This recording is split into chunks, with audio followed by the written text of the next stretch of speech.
네, 정부는 의과대학 정원 2,000명 증원 밀어붙였습니다. 지역별로 적게는 4배 가까이, 4배 이상 의대 정원이 늘어난 의과대학도 있고요. 많은 곳에서 또 서울을 제외한 지역에서 의과대학 정원이 늘어났습니다.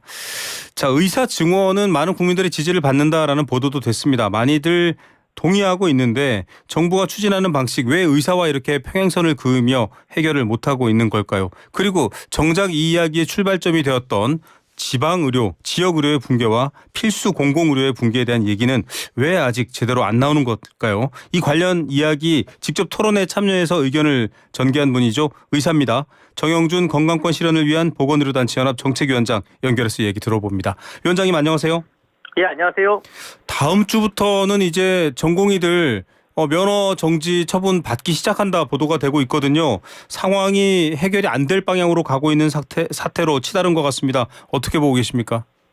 너무 안타깝습니다. 지금 정부가 사실 계속 2,000명만 고집을 하면서 네. 젊은 의사들하고 지금 전혀 소통하거나 대화할 여지를 남겨두고 있지 않습니다. 특히 그리고 지금 국민들께서도 아시겠지만은 이 젊은 의사들이 지금 그 사법적 조치나 네. 그다음 이런 여러 가지 강경 대응 때문에 네. 지금 산계해가지고 사실 자발적 사직이라는 그런 태도를 취하고 있거든요. 예. 그래서 막상 정부가 대화를 하려면 협상 대상이 있어야 되고 지도부가 있어야 되는데 네네. 이게 되게 무정부주의적 방식으로 지금 진료 거부가 되고 있어서 네. 지금 여러 가지로 어려움이 더 가중되고 있는 것 같습니다. 지금 당장 서울의 주요 병원을 비롯한 아주 큰 규모의 병원을 비롯한 곳에서도 환자들 불안과 피해가 사실 속속 가중되고 있습니다. 공공의료원에 있는 분들, 공공병원에 있는 의사분들을 당장 긴급 투입하고 있는 상황이거든요. 이 상황은 어떻게 보십니까? 그 상황 자체가 지금 이 문제의 심각성을 보여주는 건데요. 대부분 지금 투입되고 있는 분들이 지방의 아주 지역 1차 의료를 담당하고 계시는 네. 도건의 선생님들이거든요. 네. 이런 곳들에 지금 젊은 의사들을 데려다가 서울에 있는 이런 대형 병원에 중환자나 응급진료를 일부 지금 보충하고 있지만 네. 그 지역의 의료 공백은 지금 드러나고도 있지 않은 상황입니다. 지역에 사실 공중보건의사 한 명이 네. 그 지역에서 몇천 명의 만성질환이나 네네. 아니면 단순 진료를 하고 있는데요. 그런 부분의 결손에 대해서는 지금 전혀 이야기가 되고 있지 않죠. 이게 돌려막기처럼 지역 공공의료에 계신 분들 빼오면 그쪽 지역에서의 의료 공백은 비명도 못 지르고 있다 이런 상황처럼 보이는데 일단 위원장님께서도 의대 증원은 찬성한다라는 입장이시잖아요. 지금 의협과 인터뷰를 했는데 2,000명 논의 자체도 불가능하다. 원점으로 가야 된다라는 입장이거든요. 의대 증원에 대한 입장 좀 더 말씀해 주시죠. 당연히 그 부분은 지금 벌써 4, 5년 전에 저희가 400명 증원할 때도 여러 가지 사회적 논란이 있었지만 네. 지금 모든 정보가 어쨌든 의사가 부족하다는 것은 다 보여주고 있습니다. 그거는 OECD 데이터도 그렇고 추계도 그렇고요. 네. 그리고 현실에서도 지금 그런 지역이나 아니면은 이런 응급진료나 중환자 진료에 의사들이 부족하다는 사실은 진짜 네. 입증되고 있는 것입니다. 네. 이게 부족하다라고 데이터도 있고 정부도 사실 오랫동안 추진해온 정책이거든요. 그런데 의사분들은 지금 말씀하셨던 것처럼 의협도 있고 의대 교수협의회도 있고 전공의협의회도 있고 지금 분산돼 있는데 일단 일관되게 부족하지 않다라는 전제가 먼저 깔려 있고요. 수가 문제가 먼저다라고 얘기를 하고 있습니다. 수가 문제가 먼저라는 거는 지금 협회가 그런 주장을 하시는 그 맥락 자체가 좀 현실을 잘 모르고 있는 그런 상황이라고 저는 보거든요. 네. 왜냐하면 지금 지역 의료 자체가 붕괴되어 있는 이유가 보상 하나하나가 낮아서는 아니고요. 네. 왜냐하면 그곳 자체에 지금 인구가 지금 줄어들고 있고 네. 두 번째로는 행위 자체를 저희가 비급여나 이런 것들 말고 네. 일반적인 중환자 진료나 응급은 새로 창출하기가 어렵습니다. 네. 그러니까 그 부분에 수가를 보상을 해준다고 해서 네. 민간 의료기관이 거의 공급되고 있는 건 아니거든요. 예. 그러니까 만약에 이걸 합리적인 방향으로 이야기를 한다면 결국 수익성이 없는 곳에 공공에서 진출을 하고 거기에 걸맞는 총액으로 예산을 주는 방식으로 이걸 하라고 네. 주장을 해야지 합리적인 것이지. 네. 지금 일방적으로 그냥 수가를 올려달라고 하게 되면 인구가 많이 있고 행위를 네. 많이 발생시킬 수 있는 곳에서는 또 초과 수익이 발생하게 되지 않습니까? 그렇죠. 그러면 이 둘 사이의 불평등으로 인해서 가뜩이나 지금 비필수적인 의료 서비스로 의료 인력들이나 자원이 많이 배치가 되고 있는데 그걸 더 촉발할 수도 있는 그런 문제가 있습니다. 예. 뭐 청취자분들 수가라는 의료 수가라는 말, 뭐 필수, 비필수 이런 것들 좀 어려우실 수 있어서 지금 얘기를 잠깐 설명해 드리면 빵을 파는데 빵값 단가를 올리자라고 하면 해결될 것 같지만 인구가 적은 곳에는 빵 자체가 적게 팔리기 때문에 그게 대안이 될 수 없다. 이렇게 좀 비유해서 말씀드리겠고요. 그러면 의대 증원에 대해서 지금 일단은 정부가 절대 돌아가지 않겠다라고 얘기를 하고 있는데 증원에는 찬성하지만 정부의 방식에는 문제가 있다라고 지적하셨어요. 어떤 부분입니까? 그러니까 제일 중요한 점은 이거는 뭐 의사협회도 비슷한 주장을 좀 하긴 하는데요. 네. 어쨌든 간에 의사를 많이 만들어서 저희가 무조건 지역 의료나 아니면 아까 응급이나 중환자 진료를 가진 또 않지 않겠습니까? 그렇죠. 의사가 지금 한국이 객관적으로 부족한 것도 사실이지만 또 막상 생각해보면 2000년부터 2020년까지 거의 뭐 등록의사, 활동의사 6만 명에서 12만 명 수준으로 2배가 늘었습니다. 네. 활동의사가 2배가 늘었지만 국민들 특히나 지역이나 아니면 응급 중환자 진료에 있는 자원들은 대부분 빠져나가서 피부 미용이나 네. 비필수적인 부분에 훨씬 더 많이 갔다는 점은 네네. 이제는 계획을 가지고 배치를 해야 된다는 점에 대해서 네. 우리 사회가 확인을 하는 것이거든요. 예. 그 대부분의 선진국에서는 사실 그런 배치 계획을 가지고 있습니다. 근데 정부가 이번에 보면 선발하는 기준에서도 의무 복무나 이런 것들을 해서 지역에서 계속 있게 만드는 네. 지역 의사 제도라든지 아니면은 제가 아까 말씀드린 대로 수익성이 없어서 병의원이 없는 그런 네. 지역에는 공공의료 기관을 만들어야 되지 않겠습니까? 예산 지원이죠. 네. 그럼 어느 정도의 공공의료 기관을 만들 건지 그리고 아까 말씀드린 공중보건이나 이런 사람들이 단기간 군 복무 대신에 가 있는 게 아니라 네. 앞으로는 그런 자원들도 줄어든다는 거 아니겠습니까? 그렇죠. 그러면은 그곳에서 계속 일할 수 있는 공공 클리닉을 만들어주고 거기에 가서 이제 근무를 할 수 있게끔 이게 돈이 안 되더라도 해야 되는 일이니까요. 네네. 이런 계획들이 다 나와야 하는데 이번에 정부 계획은 국민들께서 느끼겠지만 그냥 2,000명으로 퉁치고 나머지 지금 배치 계획이나 교육 계획이나 재정 계획이 아무것도 없습니다. 교육 그러니까 저희가 계획도 비판을 안 할 수가 없죠. 예, 지금 2,000명 숫자 외에는 구체적인 안이 없다.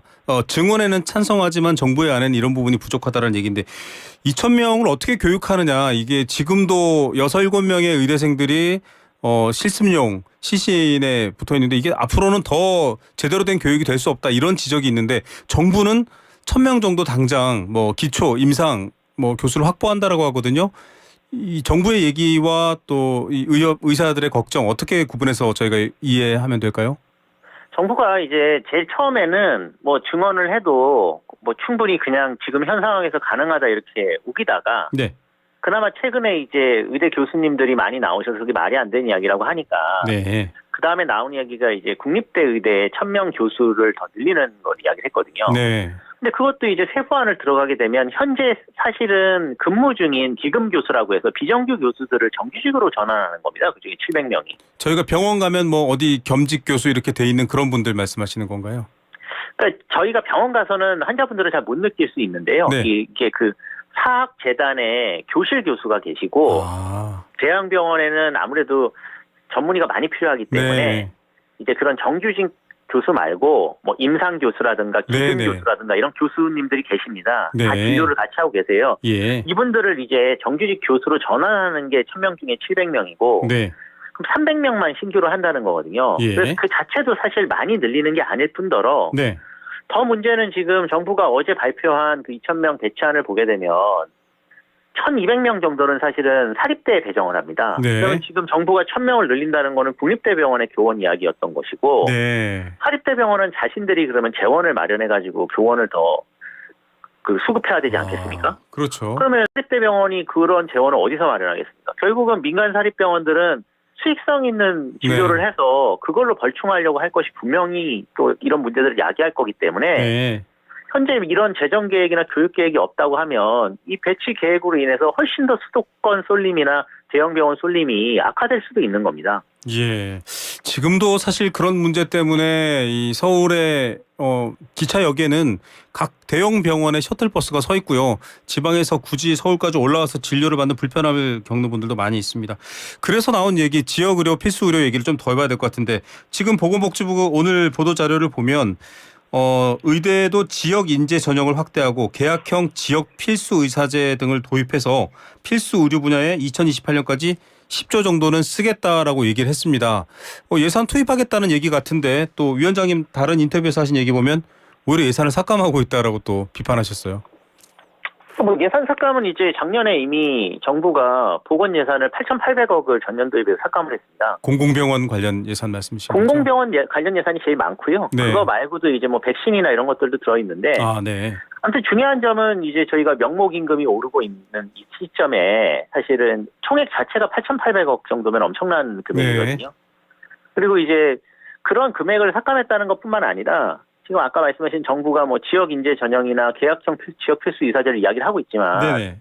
이것도 사실은 선발할 당시의 기준은 아니거든요. 네. 지역 인재 전형 같은 경우는 이제 중고등학교 지역에서 나온 사람들을 뽑는 건데 네. 현재도 지금 뭐 저기 전남대라든가 부산대는 90%까지 뽑고 있습니다. 예. 근데 정부 기준은 뭐 지금 60% 이상이라는 거고 그리고 예. 그렇게 선발했던 그 의대생들도 졸업하고 나서 수도권 병원으로 올라오는 경우가 아주 많았는데요. 네. 계약형 지역 필수 의사제는 여기서 더 문제가 뭐냐면 선발할 때는 이런 기준이 없고 네. 선발돼서 이제 들어간 의대생들이 사실은 자발적으로 계약하는 방식이거든요. 네. 그럼 이거는 지금 저희가 아까 이야기한 지역에 뭐 공중보건의사가 부족해서 사실은 공중보건 장학생 제도라는 걸 정부가 운영을 하고 있습니다. 네. 장학금을 받고 계약을 하면 이후에 이제 그런 공중보건 지역에 가서 그 장학금을 받은 연도만큼 일을 하는 제도인데 네네. 생활비도 지원하고 학비도 상당히 많이 지원합니다. 네네. 근데 작년에 한 명 지원했습니다. 아. 그러니까 애초에 처음부터 지역에서 가서 일할 사람을 일본의 지역 정원제처럼 선발하는 네. 지역의사 제도를 하지 않으면 네. 사실 이런 배치 계획 자체가 제대로 성립하기는 어렵습니다. 이거는 뭐 시장 만능주의적으로 의사를 많이 찍어내면은 소위 뭐 낙수의사처럼 알아서 뭐 지역에 갈 거고 알아서 중환자나 응급진료를 보겠다는 그런 얄팍한 생각이 아니고서는 현재 이렇게 이야기하는 정책만으로는 이 증원안이 제대로 작동할 거라고는 생각할 수가 없습니다. 네. 이 숫자가 늘어나서 경쟁이 치열해지면 그만큼 국민들에게 혜택이 돌아가고 여러 가지 문제점이 해결된다라는 거는 지금 전혀 다른 방식이다라고 비판을 해주신 거고요. 앞서 말씀하신 그 필수 의료 분야 10조 원 이상 재원 지원 이건 이제 수가 얘기인데 앞서 한번 얘기해 주셨습니다. 수가를 올려도 사람이 없는 지역에 대한 문제는 해결이 안 된다. 그러면 아이를 낳는 산모가 몇 시간을 차를 타고 병원을 찾아다녀야 되는 일이 생기거나 아니면 정말 소아과가 부족하거나 산부인과가 부족해서 생기는 문제들 위원장님 이거 어떻게 해결해야 됩니까?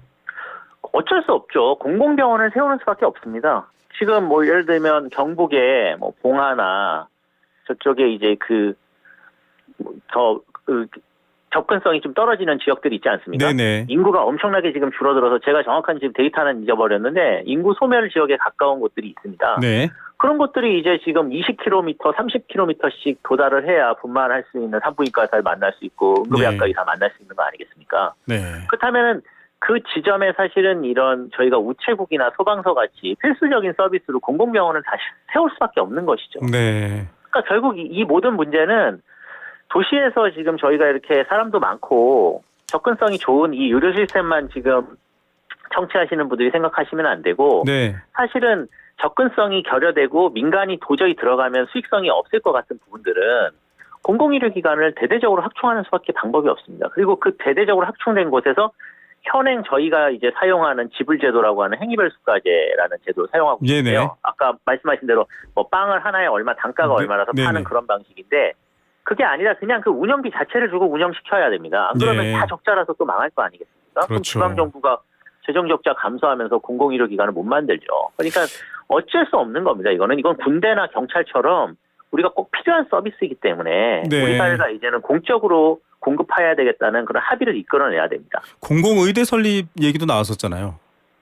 그렇죠. 그리고 그곳에서 계속 일할 수 있는 그런 의료 자원들을 마련해야 되는데 그분들도 그곳을 계속 일할 수 있는 어떤 조건을 가진 사람을 조건도 선발해야 마련해야 되기 된다. 때문에 일본에 이제 저희가 자치의대라고 1972년부터 일본은 그런 의대를 만들어서 네. 연간 한 150명 정도를 계속 선발해 왔거든요. 네. 그러니까 저희는 늦었지만 최소한 50명에서 100명 사이로 네. 공공의대를 만들어서 그런 공공의료 기관에서 쭉 일한다는 조건 하에 의대생들을 선발하자. 그리고 네. 그런 곳을 운영하는 간부들도 양성하자. 그런 것도 네. 이제 뭐 병원장이나 아니면 이후에 또 보건행정이나 예방 이런 걸 하는 주요 자원들이 필요하지 않습니까? 예. 무조건 임상만 하자는 것이 아니었습니다. 그렇죠.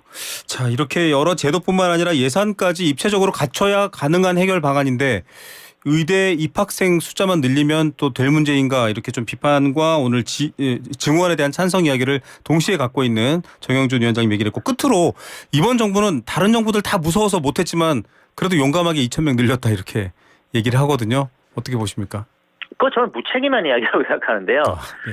어떤 경로 의존적인 측면에서 그러면 이런 것들을 젊은 의사들을 설명하고 설득해서 큰 갈등을 좀 막아가면서 이렇게 가는 게 맞는 거지. 네. 만약에 계속 이런 사태가 발생해가지고 지금 의료 공백이 발생하고 거꾸로 이렇게 되면 저희가 지금 갖고 있는 의료 시스템에서 공적 서비스를 늘리지 않는 이상은 네. 즉각적으로 환자 피해가 지금 극심하게 발생을 할 텐데 이게 올해 만약에 의대생들이나 전공의들이 만약에 돌아오지 않고 그러면 한 연차가 지금 수천 명씩 그렇죠. 날아가는 상황에서 2,000명 증원안을 관찰한 것 자체가 정부가 사실 의사들만 이겨서 뭘 하겠습니까? 또 네. 국민들도 생각을 하셔야죠. 네. 오늘 말씀 여기까지 듣겠습니다. 감사합니다. 예, 감사합니다. 네. 건강권 실현을 위한 보건의료단체연합 정영준 정책위원장이었습니다.